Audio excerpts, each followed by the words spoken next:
When we think of silence, we often associate it with something negative, a sign of abandonment or lack of attention. However, the story of Balaam teaches us that God's silence is not a sign of indifference. On the contrary, God can use silence as a way to test our faith, protect us from dangers we cannot see, or even guide us in a deeper way. Have you ever stopped to reflect that sometimes the absence of a direct answer may be exactly what we need? It is in God's silence that He offers us the opportunity to grow, to mature in faith, and even to understand His vision beyond what our eyes can perceive.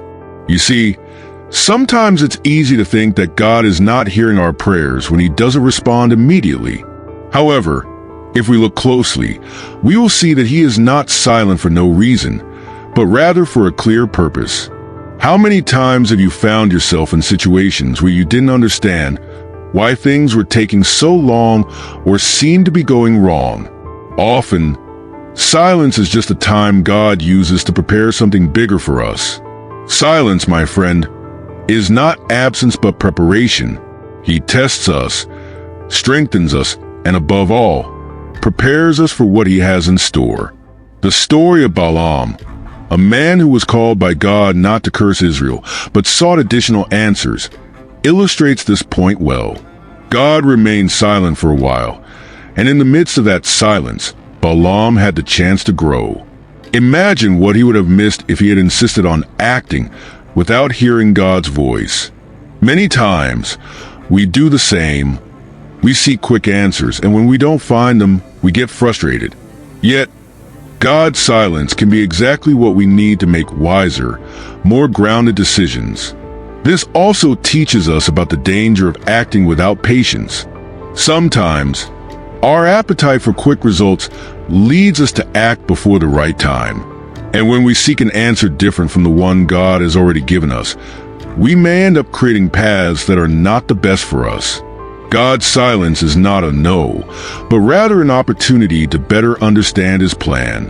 When He is silent, it is a chance for us to deepen our trust in Him and understand the depth of His wisdom. And this, of course, will only be possible when we learn to value silence. Perhaps you have already felt in a moment of God's silence, wondering why He didn't answer your prayer right away. The good news is that this silence may be a sign that God is working behind the scenes. Silence is a test of faith, an opportunity to prove our trust in Him. Instead of becoming anxious or upset, we should learn to wait, to trust, and to realize that silence, often, is when God is preparing us for something even greater. And what He prepares, nothing can stop. It's interesting how we can hear God clearly and still fail to obey. This duality is something many of us experience. Balaam's example shows us exactly this. He heard God clearly but couldn't follow His instructions. This leads us to reflect on the difference between hearing and obeying. We've all been in situations where we know what's right, yet for some reason, we choose not to follow that guidance. It could be fear, the desire to please others, or even our own lack of trust. The fact is that hearing is not enough. We must act on what we hear. What this teaches us is that hearing God's voice is the first step, but obedience is where our faith truly manifests. Balaam is a clear example of this. He received direct instructions from God, but his struggle was in obeying. How many times in our lives do we do the same? We know what God wants, but we insist on seeking other answers, perhaps because God's will seem difficult or uncomfortable. Obedience requires trust, and trust comes from an intimate relationship with God. Without this, we can easily stray from the path. Let's take a practical example. We know that honesty is important, but sometimes a small lie seems easier. This is not just a moral failure, but also a failure to obey what God teaches. He calls us to act with integrity, and when we choose not to obey, we are saying that our wisdom is greater than His. When we do this, we distance ourselves from the peace He offers. And the saddest part is that, like Balaam, We seek approval from other sources, not realizing that true approval comes from God and that He is always the best way. Moreover, God speaks to us in many ways. Sometimes it's through the scriptures, other times through people around us, or even through the silence we discussed earlier. But no matter how He speaks, the central question is, are we really listening, or are we just passing through the words? True change begins when we not only listen but also follow what He says, even when it challenges our own expectations or desires. Now, you might be asking, how can I be more obedient? Start by being more sensitive to God's voice. You may need to disconnect from the noise of everyday life.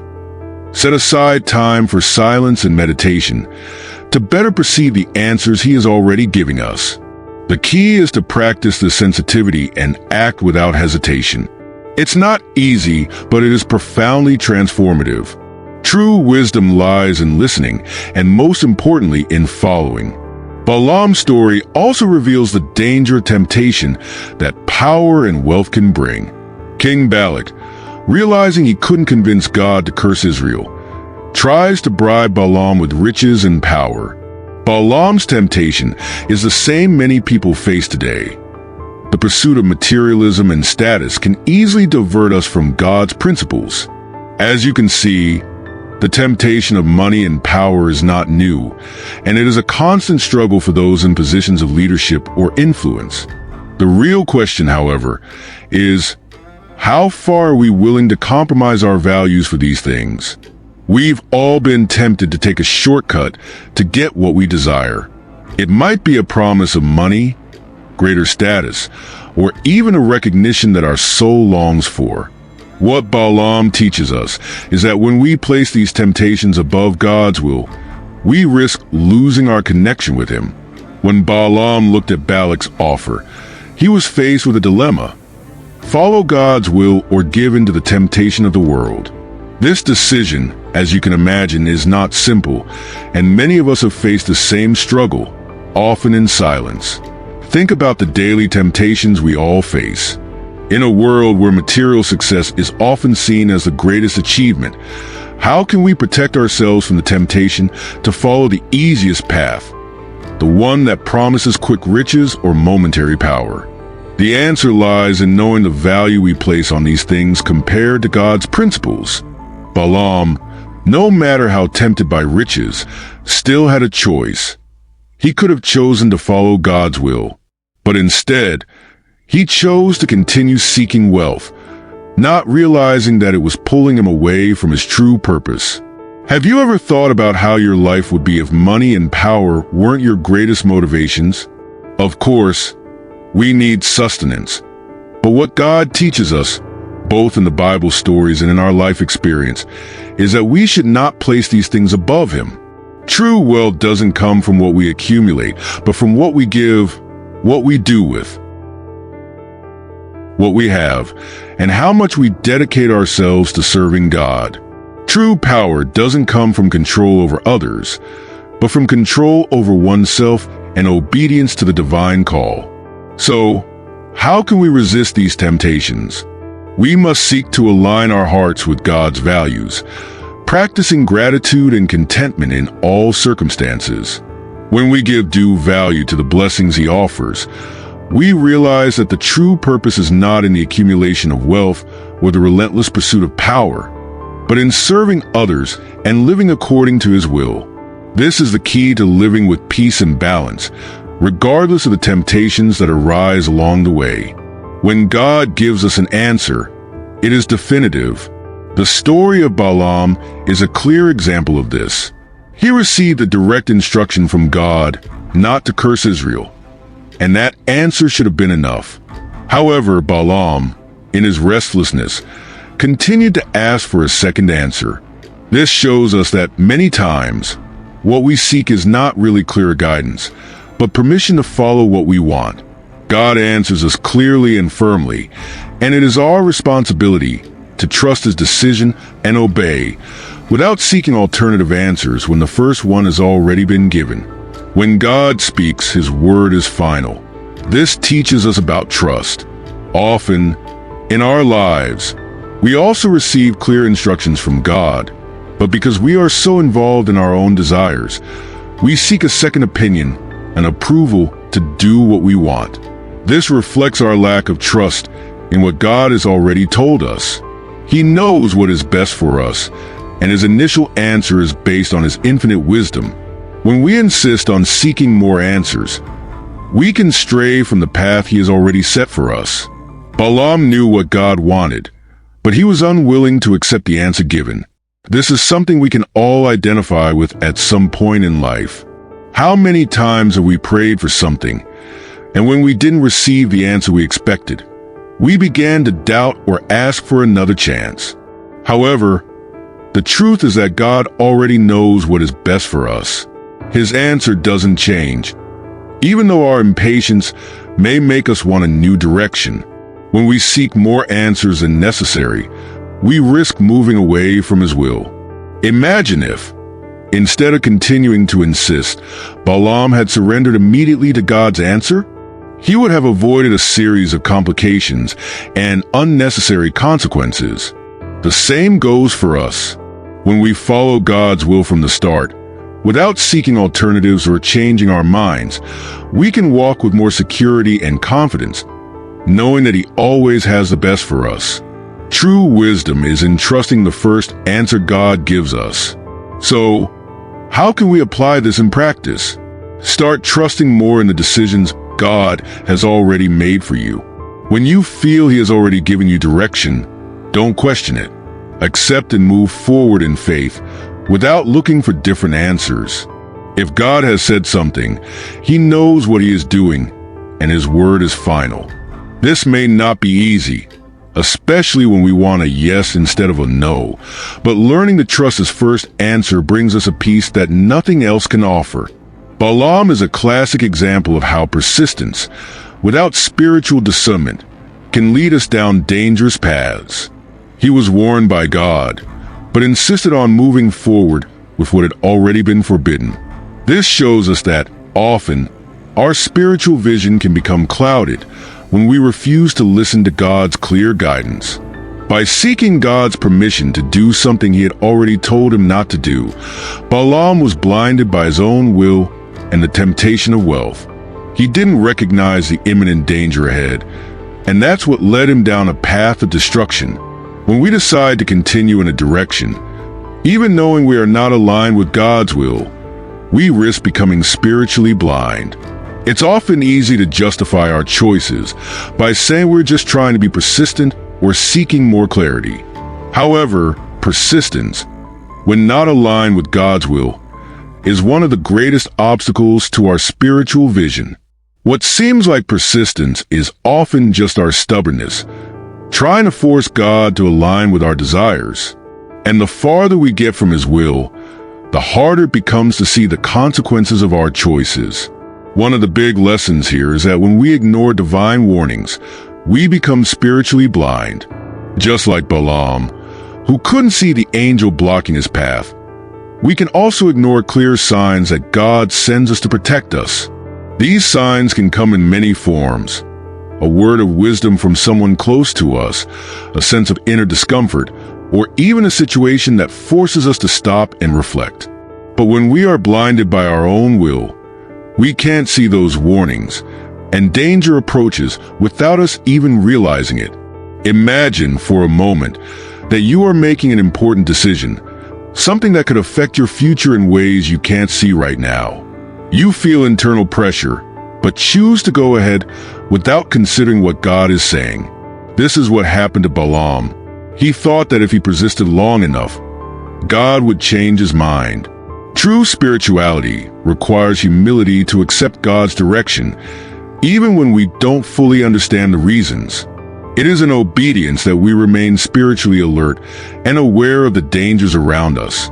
Therefore, the key to avoiding spiritual blindness is to listen to God's voice and take time to consider the signs he sends us. Instead of insisting on our own choices, we should learn to trust his wisdom and follow his direction, even when we don't see the bigger picture. When we follow his guidance, our spiritual vision becomes clearer, and we are able to avoid dangers that often we didn't even know were ahead of us. When God seems silent, many people wonder if he still cares, if he's listening, or if he's abandoned their path. God's silence is something that can make us feel insecure, especially when we're seeking answers. But what if I told you that God's silence is not a sign of abandonment, but a divine strategy to protect you and prepare you for something greater? The story of Balaam in the Bible reveals a powerful secret behind God's silence, something few understand, but that can transform the way you view the moments when you feel like God is not speaking. Imagine the situation. Balaam, a prophet of God, is called to curse Israel, but God is silent. He doesn't give an immediate response, and at first, it seems like he doesn't care. But as the journey unfolds, the truth begins to unravel. What God is really doing is teaching us that, at times, silence is more powerful than any word. This silence isn't meant to leave us in doubt, but to make us trust in him and see beyond what our eyes can perceive. What would you do if you knew that in God's silence, there is protection and a greater purpose being fulfilled?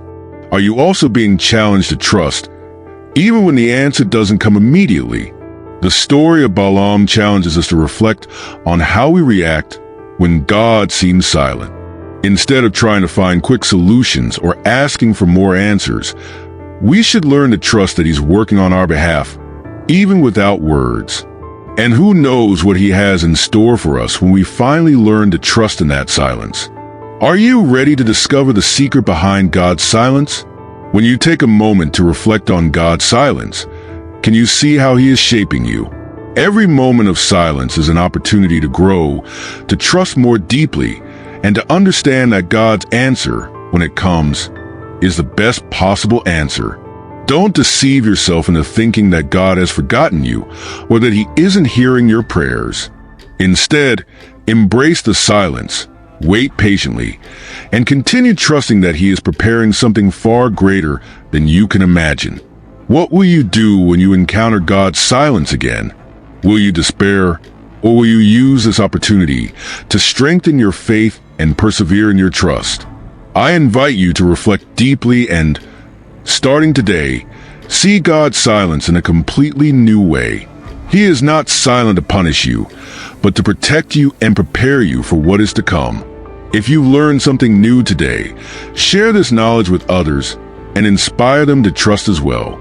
And of course, subscribe to the channel and turn on notifications so you don't miss any new content that can further transform your spiritual journey.